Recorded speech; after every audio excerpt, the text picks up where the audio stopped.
Hey, what's up? It's your boy. That's right. It's time for another podcast with Lisa and DJ L7. You know how we do every week, Sundays. Yeah, so this week, actually, we have a very exciting topic for y'all. We're going to talk about the housing situation and, is there scarcity during this particular crisis? What's going on?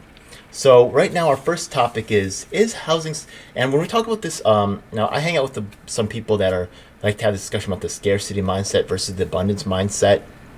And actually, I think it's a lot of them, they have this type of idea that scarcity mindset is bad. But I don't really prescribe to that personally. I think that sometimes it's right to have a scarcity mindset. Sometimes it's right to have an abundance mindset. I really would try to stay away from this mentality that one thing is good and another thing is bad, and just looking at it like that, and because I think it leads to a lot of issues. But you've got to be a realist. Yeah. You just pretend, wishy, Yeah. Some people try to make it abundance mindset is appropriate for everything for all times. That's absolutely not true. Sometimes you have a scarcity of resources. You got to have a scarcity mindset. That's it. So the first thing is the housing scarcity a myth? Is housing scarce right now? What do you think? The housing scarcity is a myth. Yeah. And okay. Yes and no. Yes and no. Is there really housing scarcity? I would say no. But do we have a shortage of housing? Yes. But the problem is that it's manufactured. Yeah. So it's a manufactured scarcity. It's not really an actual scarcity. Yeah. So I have to agree with that. Yeah. The issue. And so seeing what's happening on both coasts, you have to kind of wonder, where is this headed? Are we going to see a lot more housing opening up, or are we going to, see a huge collapse in housing? So it's very interesting. Let's look at it like this first, because interesting you said East Coast versus West Coast. So right now I'm here from New York City. You're from LA. These are highly urban environments there's actually the housing situation in these cities are that real estate is very expensive and people are paying more for rent than they might be in other areas of the country. But right now you actually had someone who came out to your area because, and they sent their kid out to you to stay with you, and they're actually going to be staying in a different area of this country where things are significantly cheaper. Tell us a little bit more about your experiences with that. So had some friends move out from Queens. One sent her kid out to stay with me, and she went out to Cleveland.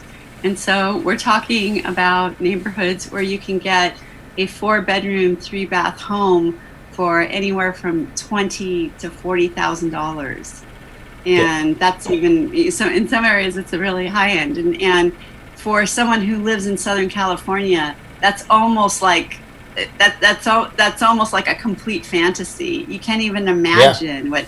I mean, people will have a hard time buying a car for that much out here. Yeah. So it's shocking how low the prices are there and what you can get. And when you look around, there are lots of different areas. And not only that, not only can you get those homes, there's lots of them available, lots and lots and lots of them available. Yeah. So it's surprising. It's why is a home in Cleveland worth so much less than a home in the hood in South LA, where it starts, we're talking minimums, $400,000, almost $500,000 to get in neighborhoods that, have been traditionally what we considered, making around the poverty level. Let's talk about another phenomenon that's happening in both of these communities, which maybe impact them a little bit differently, but the whole Airbnb situation and the mom and pop vacation renters, in the city versus in those areas, right? Because my friend actually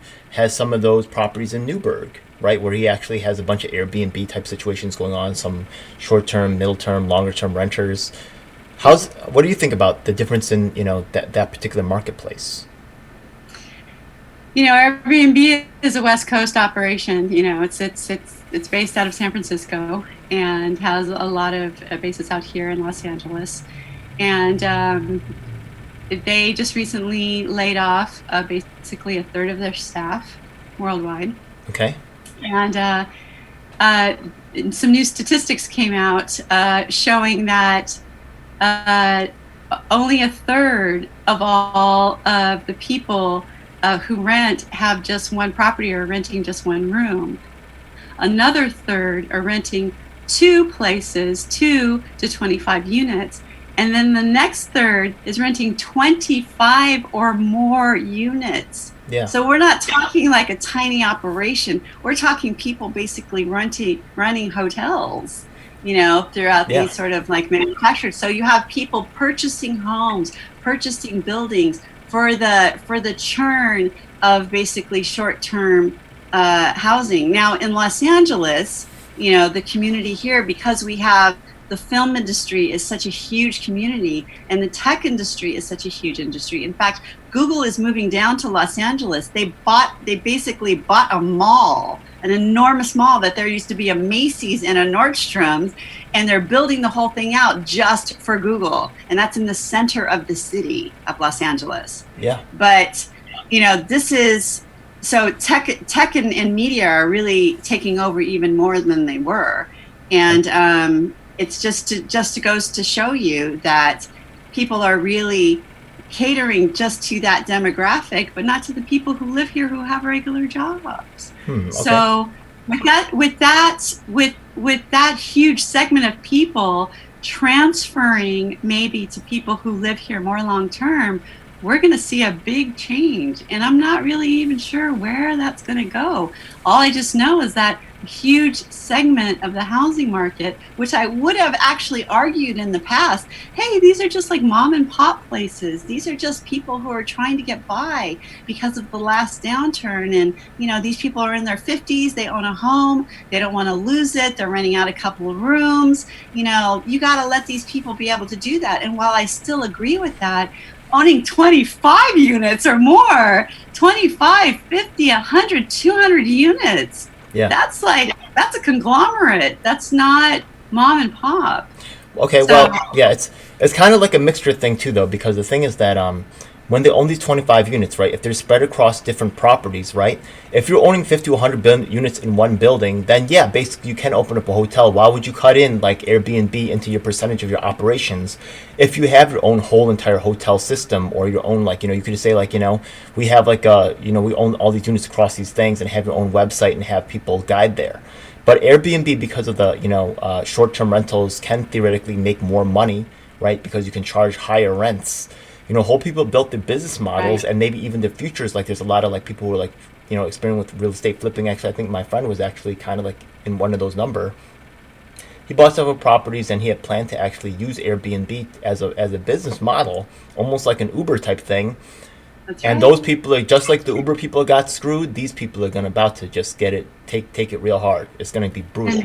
Yeah. I believe there's going to be a lot of foreclosures, because of them. But I also want to just say something really quickly, that the motel and hotel market have been this sort of release valve for people who are basically homeless. Exactly. Because you can only rent for like 28 days. And so there's a constant churn of people hopping from place to place with their families because they can't afford, a deposit, which is like, 2 to 3 months rent. They can't pass, some kind of like credit check or whatever. So they're not being rented to long term, and they're using the motel and hotel markets to be able to find a place to not just live in the rough on the street. Exactly. And the thing is that, right, we were comparing, right, the urban environment of the Airbnb market versus the, maybe you could say, the more rural environments, right? Not that Newburgh is completely rural, but it's getting more towards that particular level.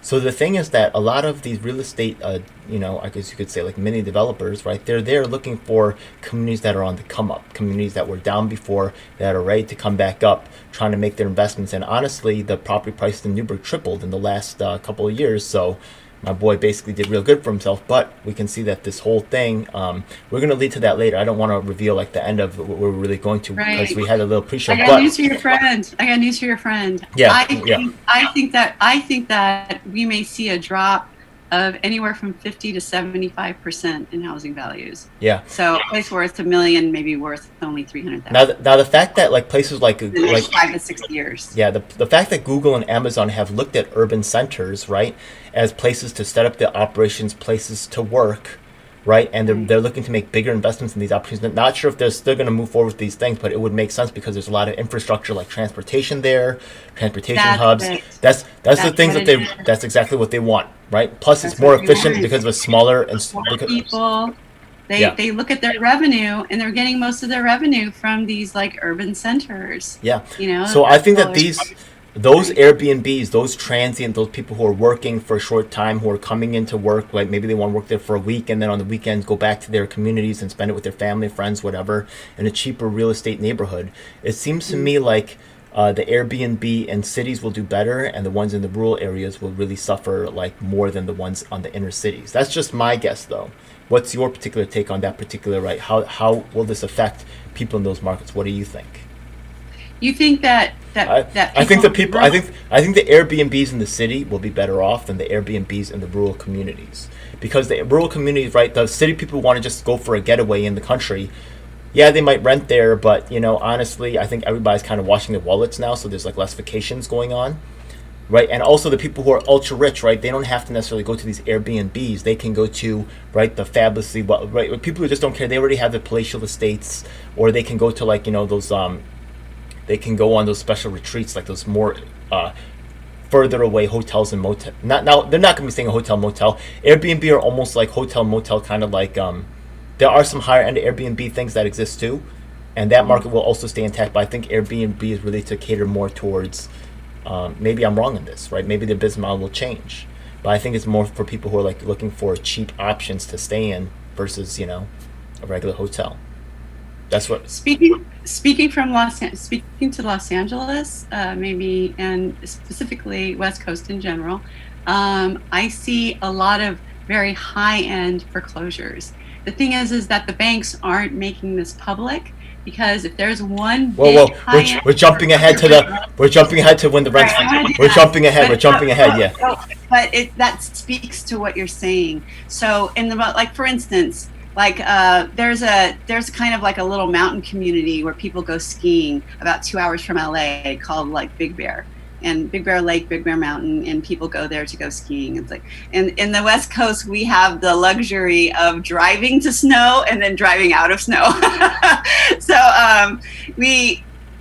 I think in that community, I can see people like, let's say in next winter, there's another lockdown. Okay, they do it again, and we can't leave anywhere. I could see a mass exodus of people going up there to stay, because they would rather be up there and be able to go out a little bit and play in the snow or whatever than maybe be locked down in their houses down here. Maybe. Yeah, so those high-end Airbnbs, those exclusive type, right? Those exclusive environments where you do have like a ski loft, like a lodge or something, where maybe a family could rent and like have their little getaway, where they're excluded away from like possible virus concerns, right? But those in the hood spots where you're like in an apartment building and there's like 20 other families in there, and you're just trying to go in there and to get like a cheap place to stay for the night, I think the lower end of the market will definitely suffer. So yeah. I think that, but there's a problem. I mean, apparently, I'm on the Airbnb platform, and they sent out something that's saying, hey, people are looking for longer stays and monthly rentals. So people have stopped looking for short-term stays, and they're looking for a lot longer rentals. Now, I've been renting, just using the platform, but I've been renting for at least a month or longer, for a while now. But just because I hate the churn it now, and I hate constantly cleaning my units. But I think it's apparently, according to that actual company, that people are actually looking for longer term places to stay. It's interesting. So meaning 30 days or more. Yeah. So it looks like the short-term market, the actual people coming in. I mean, we used to get people coming up from just San Diego, coming down from San Francisco, just wanting to stay the weekend in LA, just so that we could go to the beach or just go, That just doesn't make sense anymore. Yeah, that just doesn't make sense. It doesn't make sense anymore. Like, people aren't doing that at all. And that was a considerable amount, because in the West, in Southern California, day tripping is really popular. So people going out for a place for the day or whatever, in Los Angeles, you could go to the mountains and go skiing, and then go to the beach and go surfing on the same day. Okay. So you can. It's the unique geography here, And considering that used to happen a lot, and now it's basically completely dried up to the point where they had to let go a third of their staff.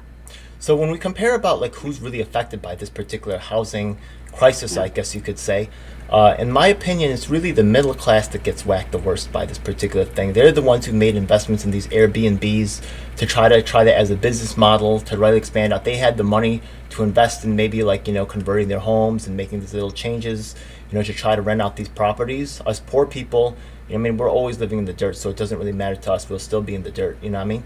But I think that the middle class is really the ones, right? Their day trips and, they're right. Us poor people who never owned the houses, but the middle class who own their houses, right? They see their properties devaluating. I think that this could really impact them greatly. Yeah.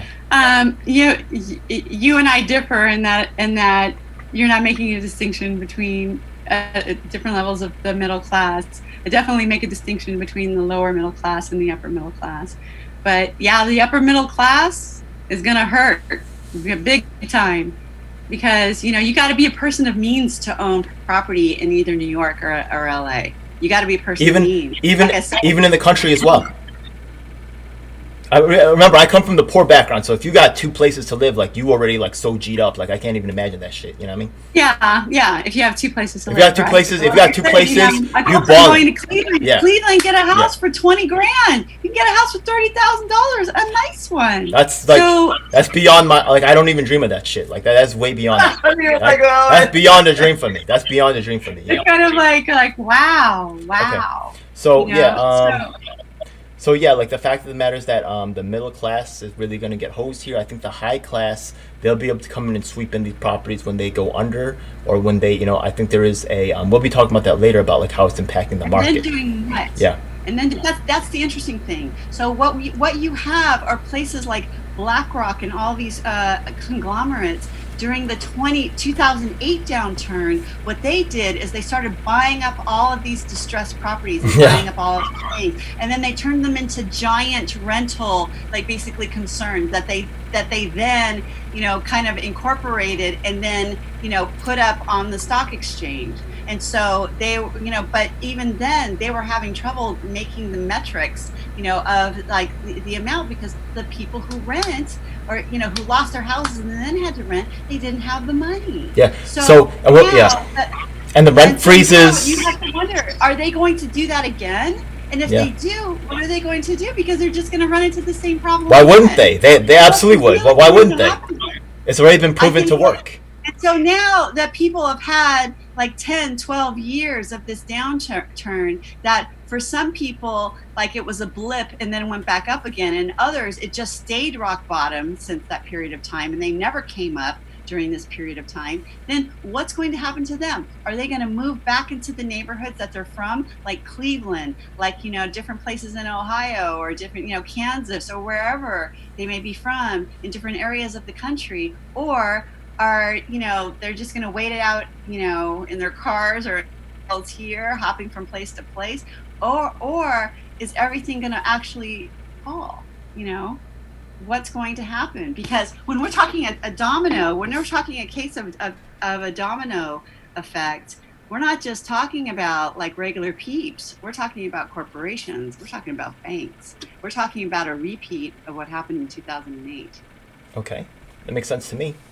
So the thing is that when we talk about like who's affected is the like high class, middle class, lower class. The middle class, they have the money to lose here, and they're the ones who are going to get hosed real bad.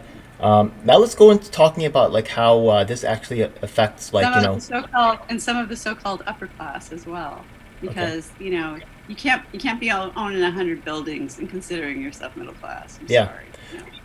Okay, also, 100 buildings. Okay, 100 buildings. Remember, we differentiate between units and buildings. Those are very different things, right? A unit could be a studio or one-bedroom apartment. Even units. Yeah, 100 units.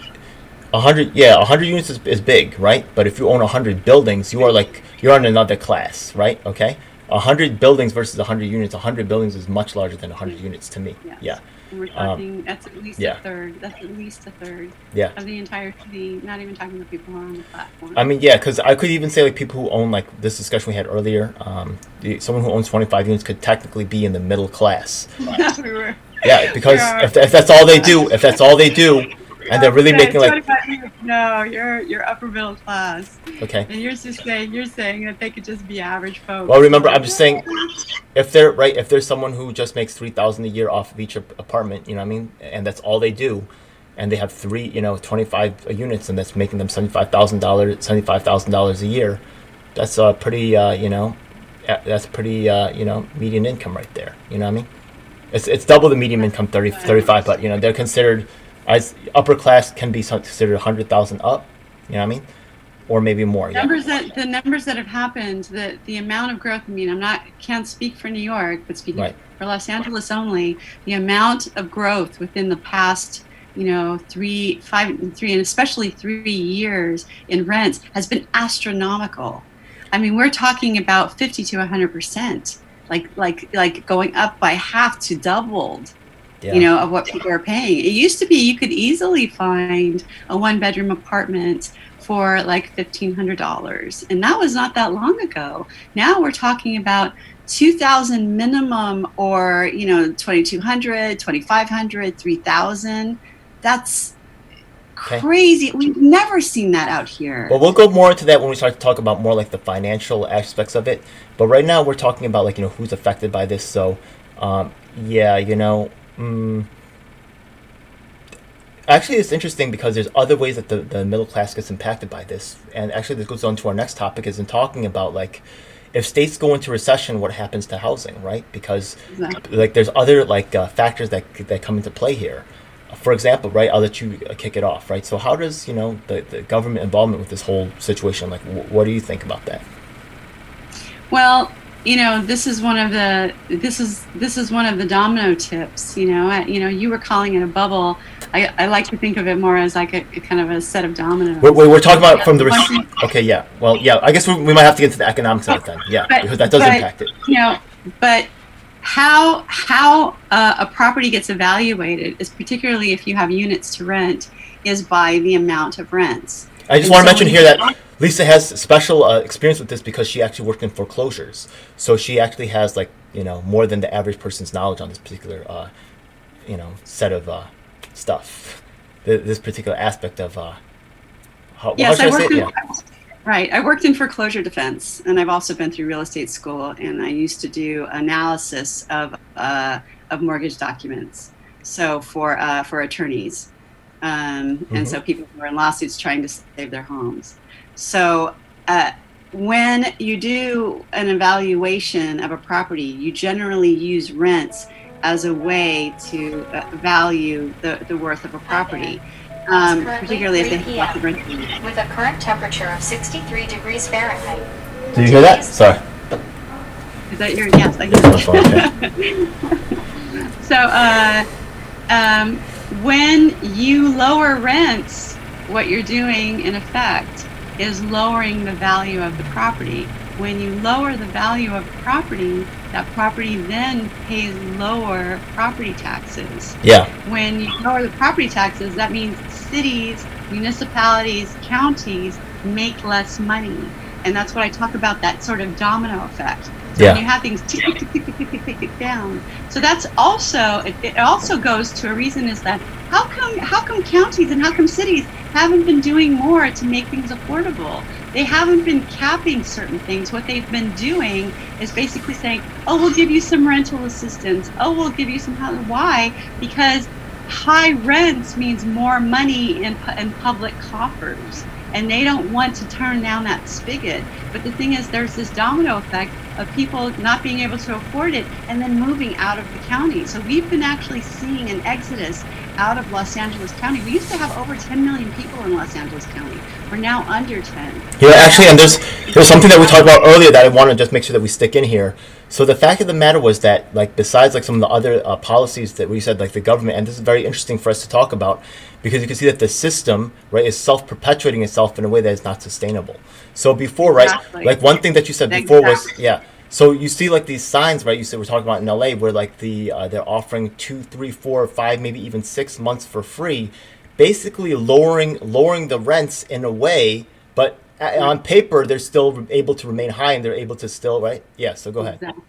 And it kind of shows you a place that that's an indicator that they have a lot of empty units, because they're enticing people to come, with, these free months rent, 2 free months rent, 3 free months rent, but they won't actually lower the actual rent, because if they do that, it lowers the value of their properties. And the cities, and counties, they're okay with this kind of little shell game because it keeps their coffers full too. And, but the thing is that people might get their 1 month free, 2 months free, 3 months free, and then they struggle to pay the rent after that, and then they end up leaving after a year because they can't afford the property anymore. Well, another effect is, right, the thing is that rent. by keeping the rent high, right, and like to qualify for that apartment, if they're doing, so there's a constant churn. There's a constant churn, a constant move out. If they're basing it off of income, right, like because they lowered the rent, right, by making months free, you still won't qualify for that apartment. So there's still like artificially, right, you got one, so you can see how like the whole cycle is working. You got your landlords hoping that they can keep the rent high, right, on paper, right? Then you got only like certain people that can qualify for those apartments. So they're really like, even though they're lowering, it's not really being lowered. You get what I mean? It's not really becoming available on the market. So it's this, exactly what you talked about at the beginning of the show. It's this false scarcity, right? And I know before, like, we had this discussion about like how metrics and about how like people like want to just dice up the numbers and make all decisions based off of the numbers. The numbers are so fixed. The numbers are like they're playing all these games with the numbers and redefining things, and what I mean, it's just such a horrible. Yeah, exactly. You said shell game. That's exactly what this is. It's a whole shell game, and it's ready to cause, like what you were saying before. It's ready to start popping because you said like before, right? The prices won't really come down until there's a foreclosure in the area. And explain the domino effect of how that works. Yeah. So how does that cause the whole? Right. So what's going to happen? You have one foreclosure happen, then what happens? Well, when you have one foreclosure happen, then what you have what it does is it creates something called, in the industry they call it a comp. And so you have to have, during an appraisal, you have to have at least 3 comps in the area. But usually if someone wants to buy something lower, they'll tell the appraiser, hey, I want this lower, try to find lower comps. And then they'll try to find comparable things in the neighborhood. But if they see a downturn, they have to include it. And because they're state bonded, so they can get popped if they do a false report.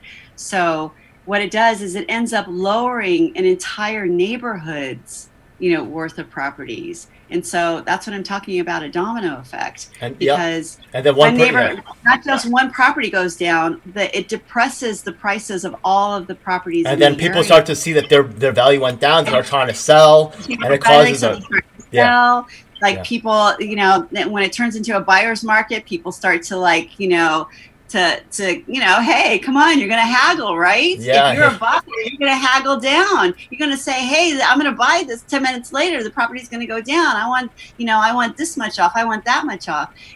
Let me tell you something. A year or 2 ago, people were offering over asking for regular properties in Los Angeles. That's how we got up so high. People would offer $10, $20, $100,000 over asking. Properties were selling in a half an hour. There would be lines outside, people wanting to do open houses. Open houses, houses selling before the first open house. How's it going now? It's a ghost town, right? Yeah. Cooled off. Really fast. So yeah, this could be real brutal. So look, the first is coming up, and look at how quickly it all happened. Which to your argument, very much a bubble, because all it takes is one little pinprick, and it used to be a bubble, then it popped, just disappeared. So, yeah. COVID's going to make a lot of things happen, and then, the real estate bubble popping will cause property values to fall, causing less tax revenue. So let's suppose that you're living out, before we talk about the... And once those dominoes start tipping, how do you make that stop? And then we said, you could be living in the city or you could be living in the country, right? But then the thing is that you have these municipalities, and now they're going to say that they're going to not bail out the states, so the states can go bankrupt. So how are the states going to pay to keep your water clean and deliver the water to you? How are they going to, keep all these public utilities around? Exactly. It's just a huge mess, you know what I mean? Because they're so greedy and they don't want to pay off the pension funds for people who are retired, of their, people who serve the country, like police officers and firefighters. Exactly. Yeah, and they're playing this horrible game. It's not even cool, and it's going to cause a whole collapse of our society. It's ridiculous. He says right there, you can see at the bottom of the paragraph, it says California, right, if they get federal money, California will not reduce funding to schools, colleges, parks, childcare, healthcare, and other programs. Even though they're gonna, right, if the federal money, which they already said, the Republicans said that money's not coming in, so you can just count on that money not coming in, okay? So basically, California's basically saying, he says, because of that, we're not going to fund schools, colleges, parks, childcare, healthcare, or other programs. Did he say we're going to cut the money to financial institutions or any corporate bailouts or any of these types of things, or corporate right, or you know, whatever funding we do to these corporations to keep their jobs in our community, right? Is he going to do anything to them? Nothing. What gets cut? Not. Childcare, healthcare. Yeah, exactly. You know what this is? It's a dog whistle. Because you know what? You know why that's a dog whistle? Newsom's aunt is married to Pelosi's brother. So that's the connection.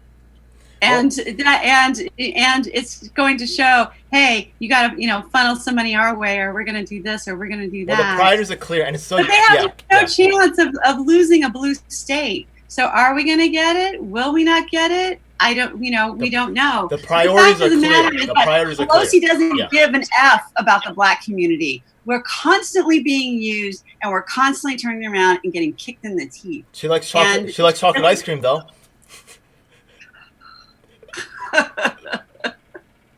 She likes that chocolate ice cream, man. Terrible. Yeah. Terrible. Yeah, it is terrible. It is terrible. So you can see, right? In her lovely house. Yeah. How nice of you to have a house that you can have two, $12,000 so refrigerators. their priorities, their priorities are real clear here, right? So actually, right, because they're playing this little shell game here, right? You can see where the priorities are, and you can see that honestly, when will the rents lower? When the system breaks, as usual. Yeah. So. Yeah. When will the rents lower? When will the rents lower? And that's a very good question. That's the $1 million question. From what we saw in 2008, 2009, 2010, the rents really only lowered. Things only really got less. And I was hearing this also in New York City because places were going into foreclosure. Exactly. There was a new owner. They had their overhead was less, and so they could ask for less. Or their properties are a lot of these landlords, especially in New York City and even out here, they've owned these places for a really long time. So they've already been paid off a long time ago, unless they got a new, mortgage on it. And they can, to keep people from moving out, they can offer a discount, or they can say, I'm not raising the rent, or they can give another concession, or give them a month off, 2 months off, some kinds of things that they can do. But now, like, you have to wonder, they know that if they allow these foreclosures to happen, what they're going to do is not just a domino tip that can, tip the municipalities, but also the banks, even the international community. Our foreclosure crisis caused a crisis in Europe.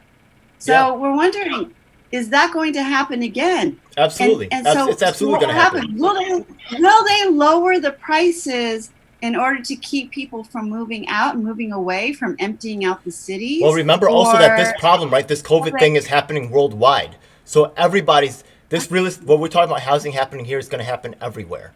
Exactly. Yeah. We're just basically, Can we get this jerk off the screen right here? Screw this guy. I don't even like looking at his stupid face. Screw this guy. Okay. Yeah.